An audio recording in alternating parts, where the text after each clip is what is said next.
로마서 7장 8절 9절 두 절 말씀을 봉독해 드립니다. 로마서 7장 8절 9절입니다. 그러나 죄가 기회를 타서 계명으로 말미암아 내 속에서 각양 탐심을 이루었나니 이는 법이 없으면 죄가 죽은 것임이니라. 전에 법을 깨닫지 못할 때에는 내가 살았더니 계명이 이름에 죄는 살아나고 나는 죽었도다. 지난주에 이 8절 말씀에 있는 죄가 기회를 타서 계명으로 말미암아 내 속에서 각양 탐심을 이루었다는 말씀을 우리가 생각했었습니다. 죄란 얼마나 큰 세력인지 우리를 거룩으로 인도하고 의와 선으로 인도하는 계명을 가지고도 그걸 지렛대 삼고 혹은 그것을 작전 본부로 삼아서 우리를 이 악한 일에 우리의 온 몸과 마음을 살라버리는 상태 속으로 우리를 몰아넣을 수 있는 힘이 있다 그랬습니다. 근데 이제 오늘 생각하려는 것은 그 8절 하반절에 이는 법이 없으면 죄가 죽은 것임이니라 하는 것으로 시작되는 그 이하의 내용입니다. 죄는 계명을 가지고도 죄를 짓게 할 뿐만 아니라 한 걸음 더 나가서 계명이 있기 때문에 더욱더 죄가 그 힘을 발휘할 수 있다고 얘기하는 것입니다. 법이 없으면 죄가 죽은 것이라 하는 표현 속에 우리는 법이 없다면 죄는 그 힘을 발휘하지 못할 것이라 하는 식의 표현을 만납니다. 이게 무슨 뜻인가 하는 것을 오늘 이제 살피고 그 내용 속에서 우리가 신자 된 것이 얼마나 복된 것인가 하는 것을 이제 그 결론으로 얻게 될 것입니다. 법이 없으면 죄가 죽은 것이라. 어떻게 그것이 사실인가? 9절에 전에 법을 깨닫지 못할 때는 내가 살았더니 계명이 이름에 죄는 살아나고 나는 죽었도다 하는 표현 속에 그 답이 나옵니다. 그래서 우리는 먼저 법을 깨닫지 못할 때와 계명이 이름에로 되어 있는 그 법을 깨달은 때로 둘을 나눌 수 있습니다. 법을 깨닫지 못할 때는 내가 살고 법을 깨달았을 때는 죄가 살고 나는 죽습니다. 이게 구체적으로 어떤 의미인가 하는 것이죠.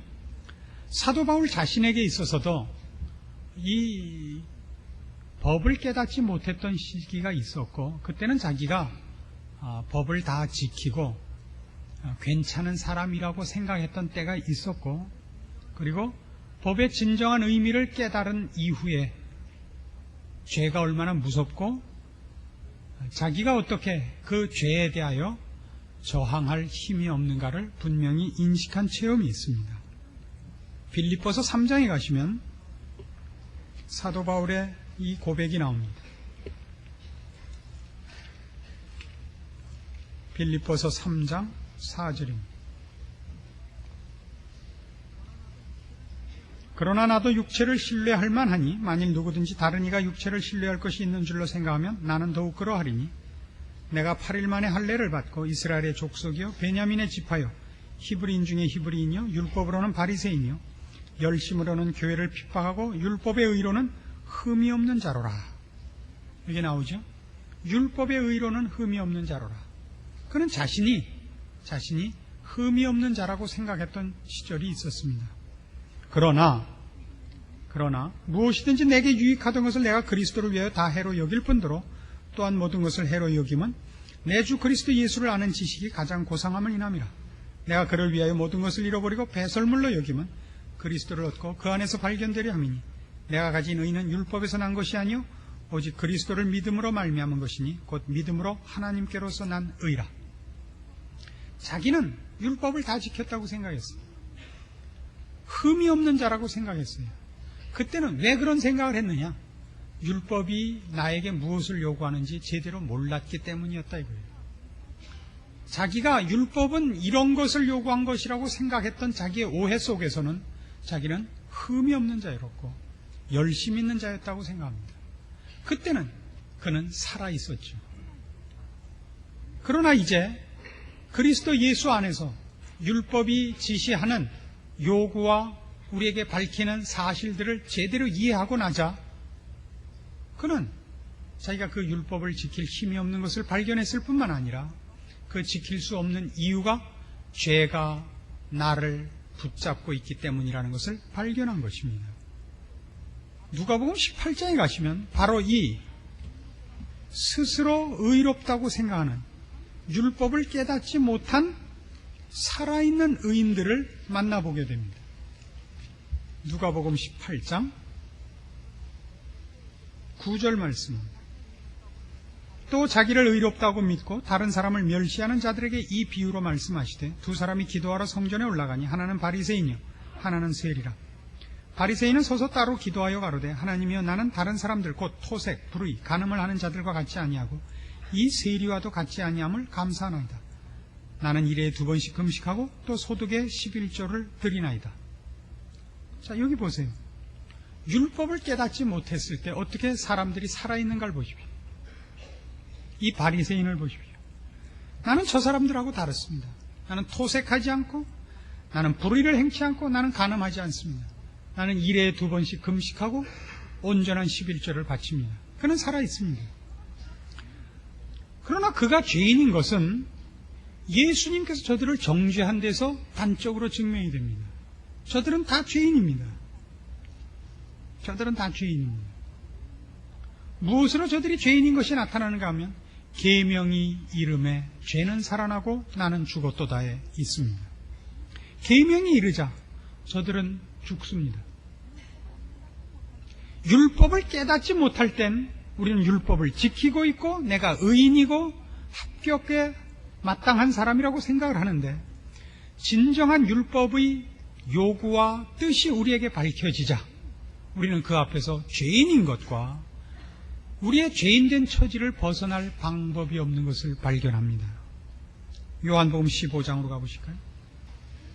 요한복음 15장 18절입니다. 세상이 너희를 미워하면 너희보다 먼저 나를 미워한 줄을 알라. 너희가 세상에 속하였으면 세상이 자기의 것을 사랑할 터이나 너희는 세상에 속한 자가 아니요 도리어 세상에서 나의 택함을 입은 자인 거로 세상이 너희를 미워하느니라. 내가 너희더러 종이 주인보다 더 크지 못하다 한 말을 기억하라. 사람들이 나를 핍박하였은즉 너희도 핍박할 터이요 내 말을 지켰은즉 너희 말도 지킬 터이라. 그러나 사람들이 내 이름을 인하여 이 모든 일을 너희에게 하리니 이는 나 보내신 이를 알지 못함이라. 내가 와서 저희에게 말하지 아니하였다면 죄가 없었으려니와 지금은 그 죄를 핑계할 수 없느니라. 자, 우리가 본문 말씀에서 보는 아까 본문 말씀했던 로마서 7장에서 뭐였냐면 전에 법을 깨닫지 못할 때는 내가 살았더니 계명이 이름에 죄는 살아나고 나는 죽습니다. 생각해 보십시오. 계명이 이르면 죄가 죽어야지 맞죠. 상식적으로 생각하잖아요. 내가 몰라서 그랬죠. 알면 죄를 안 짓겠다고 우리는 생각하지 않습니까? 몰라서 졌죠. 아는데 왜 죄를 짓겠어요? 그러나 성경은 몰랐을 때는 오히려 살아있고, 물론 그렇죠. 몰라서 자기가 뭘 잘못했는지 모르니까 댕댕거리고 있겠죠. 그건 좋아요. 그러니까 계명이 이르자 왜 내가 죽냐 말이에요. 계명이 이르자. 계명이 이르면 왜 죄가 사냐 말이에요. 죄가 죽고 내가 정말 온전하게 살아야 맞죠. 성경은 그렇게 가르치지 않습니다. 계명이 이름에 죄는 살아나고 내가 죽습니다. 그 모습을 바로 여기서 봅니다. 바리새인들이 가진 신앙의 핵심이 뭡니까? 하나님께 기뻐하심을 입는 겁니다. 그리고 하나님의 명령을 즐거워하는 것입니다. 그 하나님이신 예수 그리스도께서 저들 앞에 나오자, 그리고 저들에게 무엇이 진리인가, 율법의 진정한 요구가 무엇인가를 밝히자 저들은 하나같이 증오와 시기와 분노로 그리스도를 대적했습니다. 계명을 깨닫지 못할 때는 외래 자기네들이 의인이라고 댕댕거리더니 실제로 율법의 진정한 요구가 밝혀지고 진정한 진리와 의와 거룩이 요구되자, 그 진상이 제대로 밝혀지자 저들은 모두 손에 손을 마주잡고 그리스도를 배척하여 드디어는 이 땅에서 그리스도를 몰아내고야 말았습니다. 이 실제적인 현상을 보십니까? 인류는 지금까지라도 이 꿈을 버리지 못합니다. 인간이 죄를 짓는 유일한 이유는 무식하기 때문이다. 환경이 나쁘기 때문이다. 알면 죄를 안 짓는다. 그래서 교육학에서 가장 많이 발전한 게 뭐죠? 심리학과 상담학입니다. 심리학과 상담학은 다 뭐냐면 원래는 인간이 좋은 사람인데 자라날 때 자라나면서 겪은 어떤 상처들이 그의 성격을 이지러지게 만들어서 좋은 걸 좋게 반응하지 못하게 했다 이겁니다. 그걸 풀어주는 것, 그리고 그에게 더 고상한 생각을 심어주는 것, 그런 교육과 저들 마음속에 있는 어려서 가졌던 그늘진 어떤 경험들을 치료하는 것, 요즘 시중에 내적 치료, 그래서 정신과 의사 선생께서 이것과 기독교 신앙을 접합해서 일종의 심리적, 상담적 차원에서의 시술을 시도하고 있는 걸로 알고 있습니다만 이건 다 성경이 말하는 것과는 다릅니다. 인간은 가장 좋은 환경과 조건 속에서 죄를 짓습니다. 인류의 첫 타락은 파라다이스에서 일어나는 겁니다. 어떤 시궁창에서 죄가 일어나지 않고 저들이 어려서 좋은 부모 밑에서 크지 못해서가 아닙니다. 아담과 하와는 변명할 여지 없는 곳에서 타락합니다. 오늘날도 우리는 무엇이 좋은지를 몰라서가 아니며 무엇이 옳은지를 내가 원치 않아서가 아니라 죄의 권세 아래 잡혀있기 때문에 죄를 짓는 겁니다. 이걸 모릅니다. 같은 요한복음 8장으로 가봅시다. 31절입니다. 그러므로 예수께서 자기를 믿은 유대인들에게 이르시되 너희가 내 말에 거하면 참 내 제자가 되고 진리를 알지니 진리가 너희를 자유케 하리라. 저희가 대답하되 우리가 아브라함의 자손이라 남의 종이 된 적이 없거늘 어찌하여 우리가 자유케 되리라 하느냐. 예수께서 대답하시되 진실로 진실로 너희에게 이르노니 죄를 범하는 자마다 죄의 종이라. 종은 영원히 집에 거하지 못하되 아들은 영원히 거하나니 그러므로 아들이 너희를 자유케 하면 너희가 참으로 자유하리라. 나도 너희가 아브라함의 자손인 줄 아노라. 그러나 내 말이 너희 속에 있을 곳이 없으므로 나를 죽이려 하는도다. 나는 내 아버지에게서 본 것을 말하고 너희는 너희 아비에게서 들은 것을 행하느니라. 대답하여 가로되 우리 아버지는 아브라함이라 하니 예수께서 가라사대 너희가 아브라함의 자손이면 아브라함의 행사를 할 것이오늘 지금 하나님께 들은 진리를 너희에게 말한 사람인 나를 죽이려 하는도다. 아브라함은 이렇게 하지 아니하였느니라. 너희는 너희 아비의 행사를 하는도다. 대답하되 우리가 음란한 데서 나지 아니하였고 아버지는 한 분뿐이시니 곧 하나님이시로다. 예수께서 가라사대 하나님이 너희 아버지였으면 너희가 나를 사랑하였으리니 이는 내가 하나님께로 나서 왔음이라. 나는 스스로 온 것이 아니요 아버지께서 나를 보내신 것이니라. 어찌하여 내 말을 깨닫지 못하느냐? 이는 내 말을 들을 줄 알지 못함이로다. 너희는 너희 아비 마귀에서 났으니 너희 아비의 욕심을 너희도 행하고자 하느니라. 저는 처음부터 살인한 자요 진리가 그 속에 없으므로 진리에 서지 못하고 거짓을 말할 때마다 제 것으로 말하나니 이는 저가 거짓말장이요 거짓의 아비가 되었음이니라. 바리새인들의 의를 보십시오. 나는 저 사람과 다릅니다. 나는 토색하지 않고 불의를 행치 않고 간음하지 않았습니다. 나는 일주일에 2번씩 금식합니다. 나는 온전한 11조를 바칩니다. 그러나 저들이 진정한 하나님의 요구 앞에 섰을 땐 뭐라 그래요? 지들이 옳고 누가 틀렸다는 거예요? 하나님이 틀렸다는 거예요. 우리 신자들이 분명히 알아야 될 것 중에 가장 중요한 것이 여기에 있습니다. 계명의 요구가 뭡니까? 계명이 이름에 나는 죽었도다. 이 한탄이 여러분들에게 있습니까? 계명이 이름에 나는 죽었도다. 왜요? 내가 죄 가운데 있을 때에는 죄의 세력을 몰라요. 계명이 진정으로 의미하는 하나님을 사랑하고 내 이웃을 사랑하는 생명과 진리의 차원에서 하나님과의 관계에 있어서 거룩한 화목이 이루어져 죄와 등을 쌓는 일이 아닌 것들, 즉 윤리나 도덕, 자기 자존심을 살리는 일, 이것들은 죄를 벗어난 것이 아닙니다. 이 일을 하고 있는 동안은, 즉 죄를 벗어난 것이 아닌 동안은 죄는 우리에게 적대적이지 않습니다. 그 세력을 동원하지 않습니다. 그러나 지금 우리가 바리새인의 경우에서 본 바와 같이 바리새인들이 주를 만나기 전에는 그들은 민족의 정치적, 정신적, 민족적, 종교적 지도자들입니다. 그들은 존경의 대상이고 모든 사람들에게 이 민족적, 종교적 모델들이었습니다. 그러나 주님이 나타나자, 계명이 이르자 저들의 진면목이 드러나고 말았습니다. 왜 그런 일이 일어나죠? 성경은 이렇게 가르치는 겁니다. 내가 법을 깨닫지 못할 때는 내가 살았습니다. 계명이 이름에 죄는 살아나고 나는 죽더라고요. 어떻게 해요? 계명의 진정한 의미가 나에게 밝혀져서 나에게 의와 거룩과 생명을 요구합니다. 그래서 내가 비로소 나를 사랑하지 않고 나를 치장하지 않고 나를 증명하지 않고 하나님을 사랑하며 하나님의 영광을 위하여 기꺼이 내가 죽기로 합니다.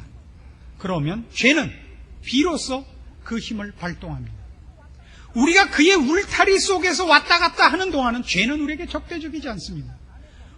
천원 가시철망 안에서 고시dob을 하든 여행을 다니든 계를 하든 상관을 하지 않습니다. 그러나 그 울타리를 벗어나서 그의 휘하에서 떠나려고 하면 죄는 비로소 그 힘을 가동하는데 우리는 그때야 비로소 이 철조망이 고압 전류가 흐르며 감시탑에서 쏘는 총탄이 연발총인 것을 발견하게 되고 가시철망 주위에 지뢰가 매설된 것을 보는 겁니다. 로마서 7장 15절 이하에 바로 이 일을 이렇게 실제적인 상황으로 나열해 놓고 있습니다. 나의 행하는 것을 내가 알지 못하노니 곧 원하는 이것은 행하지 아니하고 도리어 미워하는 그것을 함이라. 만일 내가 원치 아니하는 그것을 하면 내가 이로 율법에 선한 것을 시인하노니 이제는 이것을 행하는 자가 내가 아니요 내 속에 거하는 죄니라. 내 속 곧 내 육신에 선한 것이 거하지 아니하는 줄을 아노니 원함은 내게 있으나 선을 행하는 것은 없노라. 내가 원하는 바 선은 하지 아니하고 도리어 원치 아니하는 바 악은 행하는도다. 만일 내가 원치 아니하는 그것을 하면 이를 행하는 자가 내가 아니요 내 속에 거하는 죄니라. 그러므로 내가 한 법을 깨달았노니 곧 선을 행하기 원하는 나에게 악이 함께 있는 것이로다. 내 속사람으로는 하나님의 법을 즐거워하되 내 지체 속에서 한 다른 법이 내 마음의 법과 싸워 내 지체 속에 있는 죄의 법 아래로 나를 사로잡아오는 것을 보는도다. 잘 보세요. 사람들은 법을 깨닫기 전에는, 즉 법이 이르기 전에는 사람들은 자기가 자기의 주인이라고 생각합니다. 내 문제를 내가 결정할 수 있다고 생각합니다. 그러나 법이 이르자 계명이 내게 이르러 진실된 삶을 요구하자, 빛을 발견을 하자, 그래서 내가 거룩을 선택하자, 갑자기 내가 주인이 아니라는 걸 비로소 발견합니다. 빛으로 생명으로 진리로 내가 가려고 하자 내가 내 발을 내 마음대로 움직이지 못하고 내 손을 내 마음대로 내밀지 못하고 뒤에서 나를 붙잡고 있는 큰 세력이 있는 것을 압니다. 나는 나 혼자 있지 않더라고요. 여기 식으로 표현하자면 21절 내가 한 법을 깨달았노니 곧 선을 행하기 원하는 나에게 악이 함께 있는 것이로다. 이게 내가 이중인격자라는 얘기가 아닙니다. 우리 혼자가 아니고 내가 나에게 주인이 아니고 내 속에 강력한 어떤 감시인, 통치자, 명령자, 주인이 있더라 말이죠. 그래서 내가 하고 싶은 걸 하게 내버려 두질 않더라고요. 여러분 이런 경험 없으십니까? 실제로 신자들은 이 고통을 한 번씩 겪습니다. 그가 예수를 믿기 전에는 모든 것이 괜찮았습니다. 그래서 어느 날 어떻게 신통한 생각이 들어서 예수를 믿기로 합니다. 예수를 믿기로 하자 여태껏 편안했던 집에 일들이 잘 되는 게 아니라 사고가 자꾸 생깁니다. 그래서 결국 이런 답을 누가 내죠? 친척 중에서. 두 신을 섬겨서 그래. 들어보신 적이 있죠? 여태껏 여기 하나만 믿고 있을 땐 편안했는데 네가 예수를 믿자 이 일이 생겼으니 네가 잘못한 것 아니냐, 이런 핍박을 우리 주변에서 얼마든지 봅니다. 한 걸음 더 나가요. 여러분들이 그냥 믿어도 그만, 안 믿어도 그만 하는 상태로 예수를 믿고 있을 때는 별 탈이 없었는데 어느 날 감동을 받으시고 내가 이렇게 살아서는 안 되겠다. 그 열심을 내자 갑자기 하던 사업도 망하고 멀쩡했던 몸도 건강을 잃고 여태껏 말 잘 듣던 자식들까지 개판을 치는 일이 있을 수 있습니다. 성경이 우리에게 가르치는 건 그겁니다. 계명이 이르자, 즉 내가 무엇이 옳고 그른가를 진리와 영원의 차원에서 깨닫고 그것을 선택하려고 하자 나를 여태껏 붙잡고 있었던 죄가 힘을 발동을 해서 그걸 막더라고요. 비로소 우리는 죄의 권세를 맛봅니다. 그래서 대부분의 신자는 거기서 물러나고 맙니다. 편안한 지경까지 물러납니다. 지지 마십시오. 그래서 사도 바울이 이 15절에서 23절까지 이 원리를 깨닫고 뭐라고 결론을 냅니까? 24절. 오호라 나는 곤고한 사람이로다. 이 사망의 몸에서 누가 나를 건져내랴. 내 안에 있는 그 다른 법, 죄 아래로 나를 붙들어오는 그 세력은 내가 이길 수 없는 것입니다. 내가 선한 생각을 하면 할수록 죄는 더 큰 세력으로 나를 압도하고 나를 내동댕이 칩니다. 우린 이길 방법이 없습니다. 계명이 이름에 죄는 살아나고 나는 죽습니다. 아무것도 안 하고 가만히 있으면 저 죄는 나를 내버려 두지만 내가 거룩으로 생명으로 진리로 나아가려고 하면 죄는 있는 힘을 다해서 우리를 공격하는 것입니다. 우리는 그때 죄의 크기를 봅니다. 여러분이 나쁜 생각을 했을 때가 아니라 기독교 신앙으로서의 정당한 생각을 했을 때 죄는 훨씬 무서운 힘으로 여러분을 흔들어댑니다. 그래서요, 이 세상에서 어떤 마누라, 어떤 직업을 가진 사람의 마누라가 가장 지랄을 떠느냐 그러면 말할 필요도 없죠. 그러고도 같이 사는 거 보면 제가 위대하죠? 어느 일이나 마찬가지입니다.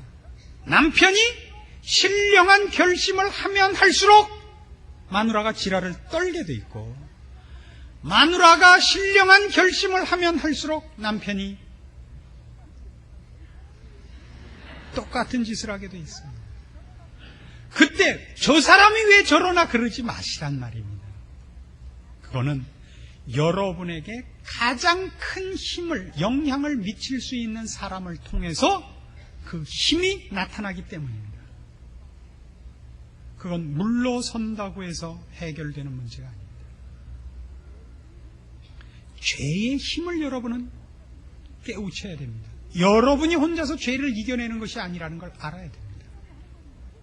그래서 우리가 여기서 이제 분명히 하는 건 이겁니다. 로마서 7장은 이 목표 때문에 쓰여져 있습니다. 뭐요? 우리가 8절을 다시 보시죠. 그러나 죄가 기회를 타서 계명으로 말미암아 내 속에서 각양 탐심을 이루었습니다. 계명을 가지고도 각양 탐심을 이룹니다. 그렇죠? 이는 왜냐하면 법이 없으면 죄가 죽은 것이기 때문에 법이 와야 죄가 정체를 드러내요. 하나님을 알고 거룩과 진리와 생명을 모를 때는 죄가 뭔지를 모릅니다.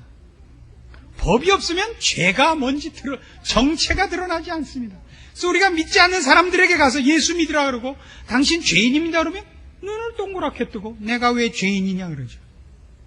그러나 신자들은 가장 깊은 신앙의 경지에 들어가 있는 자도 늘 하나님 앞에 오면 가슴을 치면서 이 죄인을 용서하십시오라고 얘기를 하는 법입니다. 법이 없으면 죄가 죽은 것입니다. 그래서 율법의 가치가 뭔가를 보십시오. 이 율법이 없었더라면 어떡할 뻔했나 보십시오. 로마서 3장 19절입니다. 우리가 알거니와 무릇 율법이 말하는 바는 율법 아래 있는 자들에게 말하는 것이니 이는 모든 입을 막고 온 세상으로 하나님은 심판 아래 있게 하려 함이니라. 그러므로 율법의 행위로 그의 앞에 의롭다 하심을 얻을 육체가 없나니 율법으로는 죄를 깨달음이니라. 5장 20절. 율법이 가입한 것은 범죄를 더하게 하려 함이라. 그러나 죄가 더한 것에 은혜가 더욱 넘쳤느니라. 율법이 가입한 것은 범죄를 더하게 하려고, 드러내려고, 분명하게 하려고, 그 정체를 까발리려고 율법이 등장한 겁니다. 그래서 율법을 지켜라의 문제가 아닙니다. 율법을 지키려고 해보십시오. 그런데 우리는 무엇을 비로소 하느냐면 나를 내가 주장하지 않고 내가 나의 주인이 아니고 죄가 나를 주장하고 있다는 이 무서운 현실을 깨닫는 겁니다. 갈라디아서 3장입니다. 17절. 내가 이것을 말하노니 하나님이 미리 정하신 언약을 430년 후에 생긴 율법이 없이 하지 못하여 그 약속을 헛되게 하지 못하리라. 만일 그 유업이 율법에서 난 것이면 약속에서 난 것이 아니리라. 그러나 하나님이 약속으로 말미암아 아브라함에게 은혜를 주신 것이라. 그런즉 율법은 무엇이냐? 범법함을 인하여 더한 것이라. 천사들로 말미암아 중보의 손을 빌어 베푸신 것인데 약속하신 자손이 오시기까지 있을 것이라. 중보는 한 편만 위한 자가 아니니 오직 하나님은 하나이시니라. 그러면 율법이 하나님의 약속들을 거스리느냐? 결코 그럴 수 없느니라. 만일 능히 살게 하는 율법을 주셨다면 의가 반드시 율법으로 말미암았으리라. 그러나 성경의 모든 것을 죄 아래 가두었으니 이는 예수 그리스도를 믿음으로 말미암은 약속을 믿는 자들에게 주려 함이니라. 그래서 율법이 우리를 어디로 끌고 가는 거예요? 율법이 우리를 절망케 하지 않으면 우리는 십자가를 찾을 이유가 없는 것입니다. 그러니까 우리 모두가 십자가를 찾고 예수 그리스도 앞에 엎드린 이유가 뭡니까? 내가 죄인인 줄 알았기 때문입니다. 모든 구원은 회개를 수반합니다. 회개 없는 믿음은 없습니다. 주를 믿는다는 말은 더 이상 나를 내가 책임지지 않는다는 말 아닙니까? 그래서 이 속에서 우리는 신자의 현실을 분명히 깨우칩니다. 우리의 걷는 길이 평탄치 않을 것은 자명합니다. 아까 요한복음 15장에서 본 바와 같이 세상이 나를 미워하였으니 너희도 미워할 것이라. 그러나 우리는 얼마나 끊임없이 믿음을 여기에 붙여먹지 않습니까? 열심히 주를 섬기겠으니 편안케 해주십시오. 열심히 주를 섬길 테니까 남들에게 비난받지 않고 자존심 상하지 않고 살게 해주십시오. 그건 얼마나 어리석은 겁니까? 열심히 주를 섬길 테니까 내 안에서 쓸데없는 생각이 일어나지 않게 해주십시오. 여러분이 열심을 내고 더 거룩을 추구하면 죄는 있는 힘을 다해서 여러분을 공격할 것입니다. 뒤집으면 이런 얘기가 되죠. 행복하십니까? 놀고 자빠져 계시는 겁니다. 너무나 많은 신자들이 실제적인 신앙의 실천을 하지 않고 헌금이나 내고 교회 출석이나 하고 그러니까 아무것도 안 하니까 죄도 여러분을 공격을 안 하는 겁니다. 너는 예수 믿어서 그래. 너 하나는 천국 가라. 그건 내가 이제 막을 수 없게 됐다. 그러나 넌 그대로 있다 죽어라. 열매 하나도 맺지 말고 한 달란트 받은 거 그대로 손에 쥐고 있다. 아예 손바닥에 집어쳐넣지 그러냐 수술해서. 그대로 있다 죽어라. 이거예요. 좋아하지 마세요. 고난을 받는 걸 두려워하지 마십시오. 남의 비난을 두려워하지 마십시오. 그러나 죄가 여러분을 공격도 하지 않는 문제에 대해서는 여러분 돌이켜 생각하셔야 됩니다. 왜 죄가 나는 놔두나? 이렇게 생각해야죠. 왜 나는 공격을 하지 않는가? 왜요? 자빠져 주무시고 계시니까. 깰까봐.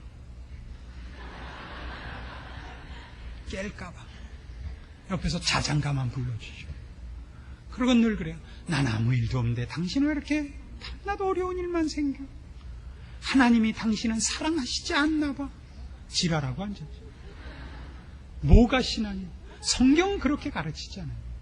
우리가 선한 일을 결심하면 결심할수록, 의와 거룩을 소원하면 소원할수록 우리는 깊은 좌절에 빠집니다.